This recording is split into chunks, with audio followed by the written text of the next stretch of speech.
अगर शरद यादव ना होते तो लालू प्रसाद यादव भी ना होते, और हो सकता है कि राष्ट्रीय जनता दल भी ना होती। और जब राष्ट्रीय जनता दल नाम का कोई पार्टी नहीं होता तो बस तेजस्वी यादव भी बिहार के उप मुख्यमंत्री नहीं होते। शरद यादव ने बिहार में लालू प्रसाद यादव के लिए वह काम किया जो अगर नहीं किया जाता तो लालू प्रसाद यादव कभी भी आगे नहीं बढ़ पाते।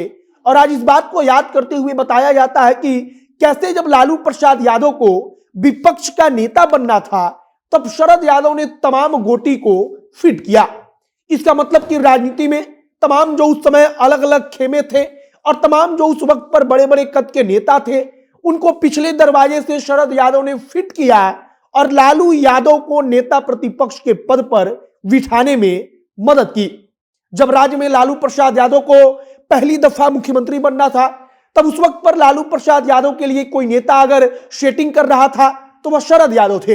और बताया जाता है कि शरद यादव केंद्र से लेकर राज्य तक के नेताओं से लगातार संपर्क कर रहे थे और उनसे बातचीत करते हुए इस बात को सुनिश्चित कर रहे थे कि कैसे लालू प्रसाद यादव को मुख्यमंत्री बना दिया जाए।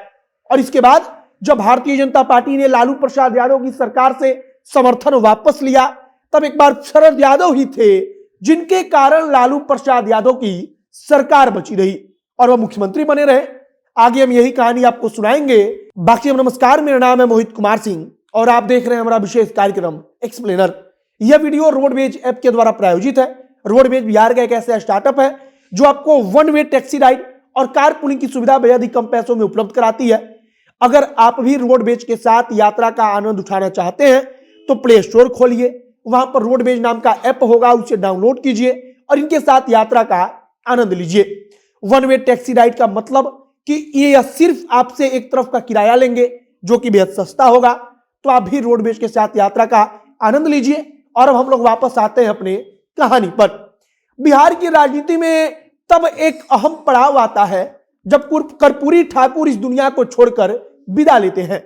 और कर्पूरी ठाकुर के विदा होने के बाद शरद यादव एक्टिव हो जाते हैं।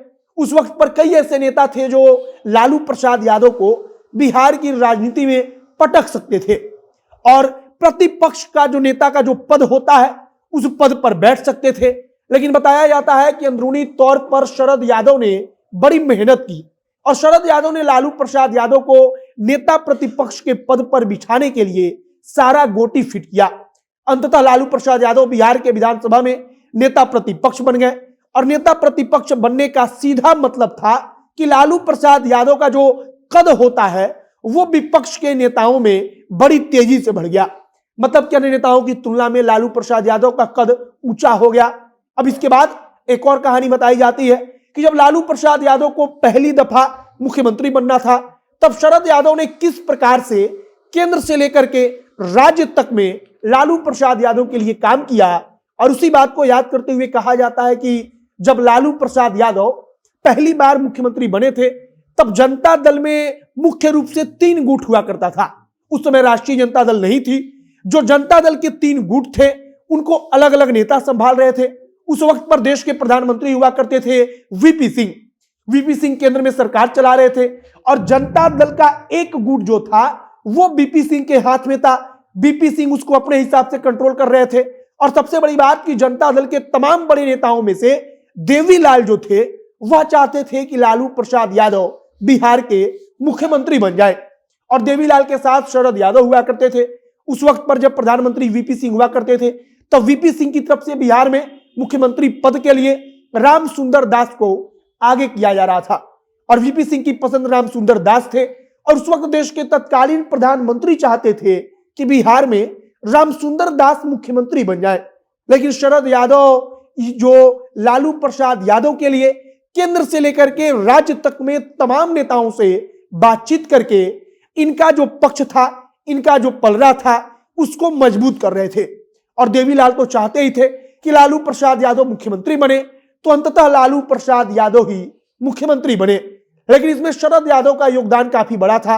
अब इसलिए कहा जाता है कि अगर शरद यादव ना होते तो हो सकता है कि लालू प्रसाद यादव विपक्ष के नेता ही नहीं बन पाते और लालू प्रसाद यादव अगर विपक्ष के नेता नहीं बनते तब उनका कद इतना आगे बढ़ता ही नहीं। और अगर कद आगे बढ़ भी जाता फिर भी अगर शरद यादव जैसा नेता उनके पास नहीं होता जो केंद्र से लेकर राज्य तक में लालू प्रसाद यादव का पक्ष मजबूत करे, तब लालू प्रसाद यादव मुख्यमंत्री नहीं बन पाते। शरद यादव एक बार फिर जब लालू प्रसाद यादव के लिए जोरदार तरीके से काम करते हैं, जब भारतीय जनता पार्टी ने जनता दल की तत्कालीन सरकार से अपना समर्थन वापस ले लिया और लालू प्रसाद यादव की सरकार मानो अब गिरने ही वाली थी, लेकिन शरद यादव जो नेता थे उन्होंने कम्युनिस्ट पार्टियों से तत्काल बातचीत करनी शुरू कर दी और लालू प्रसाद यादव की सरकार को उस वक्त पर बचा लिया था। फिर शरद यादव ने कई दफा लालू प्रसाद यादव की सरकार को बचाने के लिए कोशिश की। पहली दफा जब लालू यादव मुख्यमंत्री बने तब भी शरद यादव देवीलाल के समर्थक के रूप में, या कह लीजिए देवीलाल के सबसे खास आदमी के रूप में बिहार में रहकर लालू प्रसाद यादव के लिए गोटियां फिट कर रहे थे। बाकी अब शायद आप समझ रहे होंगे कि लालू प्रसाद यादव के राजनीतिक करियर में शरद यादव का कितना अहम रोल रहा है। आपकी प्रतिक्रिया इस पर क्या है, कमेंट बॉक्स में लिखकर बताइएगा। वीडियो शेयर कीजिएगा, कहानी ज्यादा ज्यादा लोगों तक पहुंचाइएगा। बाकी जनता एक्शन के साथ बने रहिए। कैमरे पीछे विशाल खड़े हैं और मैं मोहित कुमार सिंह। बहुत बहुत धन्यवाद।